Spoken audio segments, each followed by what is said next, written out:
Hi, Jeremy here, Modern Vitality. In today's video, we're going to be looking at the two-boat fallacy. So when you're trying to heal, right, complex chronic inflammatory condition, whether it's fibromyalgia, chronic fatigue syndrome, adrenal fatigue, Lyme disease, long haulers, candida, mold exposure, reactivated Epstein-Barr, EMF sensitivity, the list goes on, right? There's a ton of these now. Our modern world is providing us with an increasing amount of complex chronic inflammatory conditions, anything autoimmune, right? All these conditions, they're very multi-systematic, they're very complex. And what I've noticed is that a lot of times when we're trying to heal, people run into this weird block. And I call it the two-boat fallacy, and I'll explain why. I'll tell you a story. Or I'll tell you two stories today, actually. And one of them has to do with a patient that I was seeing for autoimmune condition, and one of her manifestations, besides pain and all these kind of weird symptoms, right? One of them was insomnia. And she had the insomnia for the longest time, and one day she reported back that she actually beat the insomnia. And I asked her what she did differently. And what she said changed everything for me, because I realized, right then and there, I realized what the two-boat fallacy was. And now I know that this is something we have to talk about. So anybody who's on a healing path doesn't get blocked by the same thing that was blocking her. So let's get started.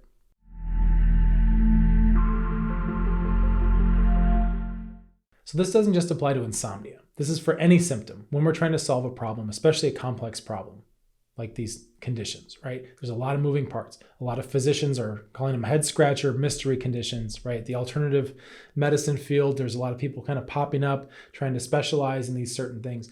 What I'm here to tell you is, for me, becoming a systems thinker and learning whole systems thinking and having very clear understanding of how to organize care, immune system, digestive system, neuroadrenal, blood circulation, in that order. There is an order of operations that your body needs to heal long-term, to have lasting changes, right? When you get this right, you're moving towards medical independence. When you don't get this right, you're doing shots in the dark, silver bullets, right? Hoping and praying for something to work. And oftentimes you get a lot of relapses. It's very frustrating. So when we have the system dialed in, we can work through it and you can make steady progress with your healing. It's very important to understand that. This is a missing piece for so many people. But when we have complex systems, even when we understand them in this way, there are still blockages. There are still things that slow people down on their path. And one of them is the two-boat fallacy. And this is exactly what was going on with this patient, which I'm going to come back to, right? Because it's not just insomnia. Any symptom, any way we're trying to make progress, especially in a complex system like our human body, right? We have to get out of our own way and make sure we're not making some of these mistakes. So the two-boat fallacy goes like this, okay? It's an old story. There was a man who was out on a sailboat, right? Going in the ocean, and something happened. There was a storm and his sailboat sank. But he survived, and he was floating, clinging on to some little floaty piece of wood, right? Just in the ocean.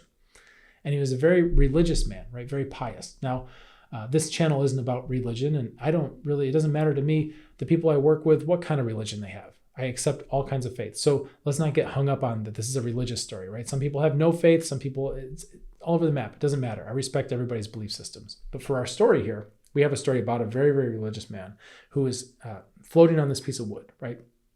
And he's just praying to his God. Dear God, please save me, right? Dear God, please save me. And he's a very religious man, very pious, right? And this boat comes by out of nowhere. This boat comes by and they see him clinging to the piece of wood. And they call down and they say, hey, hey, come on, we'll rescue you. And the guy's hanging on the piece of wood and he says, oh, no. You go ahead. I've spoken to my God. My God will rescue me. My God will save me. And the people on the boat are like, okay. And they take off.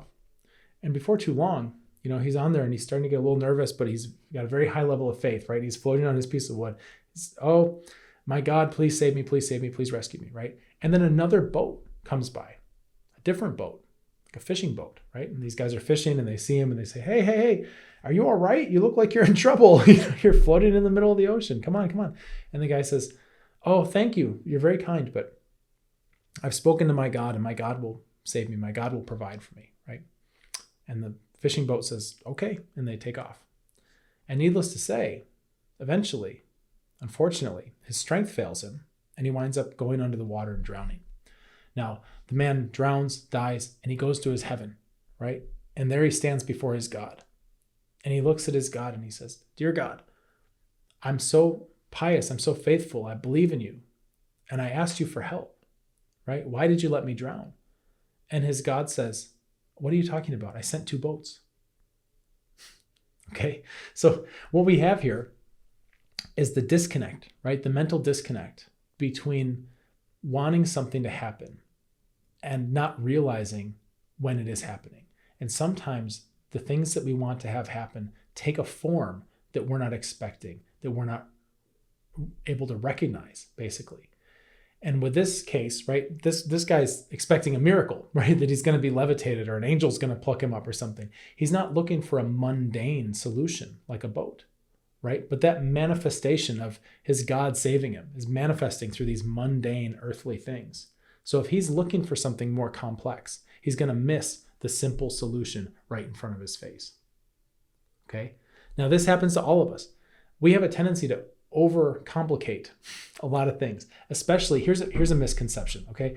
If you have a complex chronic health condition, does that mean that you need a complex chronic health solution? Right? Should healing be incredibly complicated? Should healing be a mess? Should healing be a drawer full of like 60 different supplements that you have to stand over for 20 minutes every day thinking about which things you should take and whatever else? Or is it possible there's a more graceful solution that's organized, right? And very straightforward. And sometimes we can get a ton of leverage from simple things that are used very well. An example of this would be like an artist, right? Sometimes famous artists, they're painting with paints that are just they're not even mixing the paints. They're just taking the paints off the shelf, right? That cadmium or whatever, the color as it comes out of the bottle is perfect for what they need. They don't need to overcomplicate it. They don't need to change it. They can make their masterpiece with just an off-the-shelf color, right? Think about that. We don't always have to make everything complicated. Simple is better, right? In general, especially when you're dealing with a complex system. Keeping things very simple helps us understand what it is we're doing so we can go back and change things if needed, right? So to come back to this patient with the sleep trouble, it's really quite interesting. And I find a lot of the people I work with have these really killer senses of humor, which works well with me. I like to laugh too. And I try to make things fun and to see different angles of things. And I think a sense of humor helps. But she was kind of laughing, right? And this was years ago. And she said, yeah, I'm finally sleeping again. I cracked the code on the sleep. And I said, oh, okay, well, what is it? Because within our program, there's all this stuff I have in there about sleep, right? All these different things to do. And they're all very simple things, right? Very straightforward. But these simple things, they add up to something more dynamic, right? So and I was very curious because she'd gone through the program. I know that she had been through it and she still wasn't sleeping. And I said, so what changed? And she said, well, I finally got so desperate that I decided to actually just do the basics. Right? I finally got so desperate that I decided to just take the advice, right? Very interesting. She was laughing. It's fun, to see yourself learn and grow at all ages of life, right? And for her, she was looking for something more esoteric, right? More complicated, more complex. Yet it turns out we'd already sent 2 boats, right? It's like, this is it. Just get on the boat, right? Just do these things. We've got it laid out. That'll increase your chances of your body being able to generate sleep, right? And this isn't a story about how, I'm so clever and I've got all the answers. It's a story about whenever the answers are there, don't discount them because they look simple, right? A lot of times it's the basics that are applied. It's how you apply the basics. Applying the basics in the right way can create something amazing, truly. And we get so caught up, myself too, looking for a bigger solution, right? No, I don't need that boat. That's just a boat. That's mundane. That's boring. Everybody's got a boat. I want to get rescued by an angel in a flaming chariot or whatever. Like we have, I don't know what kind of expectations we walk around with, but it's always something like above and beyond what's right in front of us. And sometimes there are so many treasures just right in front of us.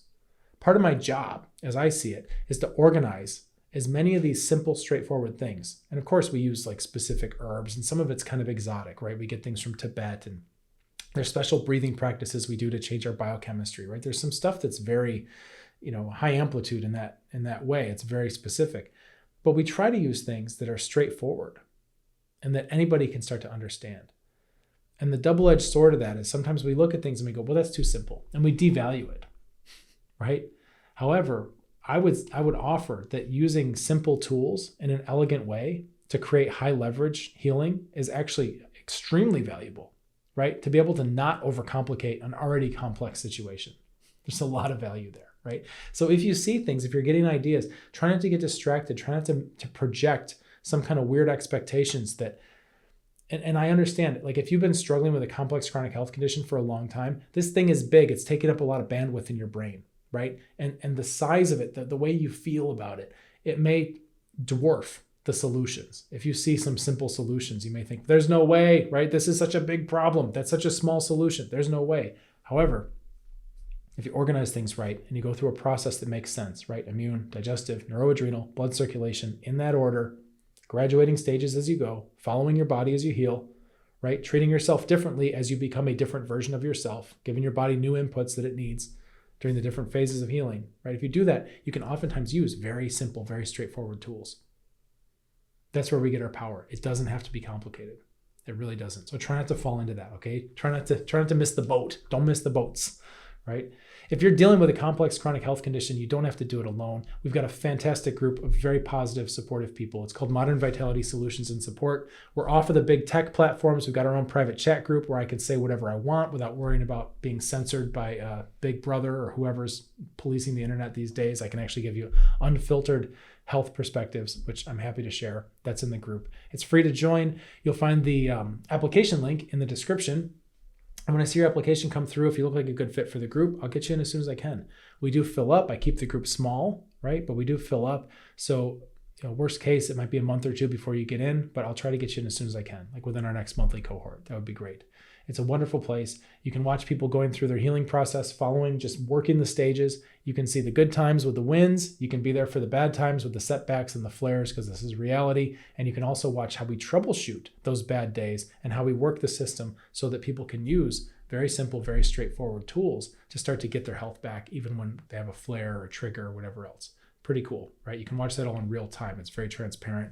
And you can ask me anything you want in the group. And I've got a vault full of videos that are individualized where you can start to figure out a lot about your current situation and what you need to be doing to get your health back. It's a great place, right? I'm a little biased because I created it, but I do love it. So it's free. Find the link and maybe we'll see you in there. In the meantime, you might consider subscribing to this channel. Why, right? Why should I subscribe to this channel? Well, because it helps you train the algorithm to show you more videos like this one that help you actually get your health back, right? You want to start to take control over social media and the algorithms out there and start training them to show you things that matter to you, not just, mindless distraction and entertainment. It's too important. You want to get your health back. You want to get your life back. It's too important, okay? Don't fritter your life away scrolling and just doing mindless stuff. I know it happens to all of us sometimes. We all do a little distraction, but as best you can, right? Try to use this amazing gift of technology to learn things that are going to make a bigger difference for you, even if they are simple, right? Straightforward, right? They're still important. So I hope this video helps you. Let's get you feeling better. Cheers.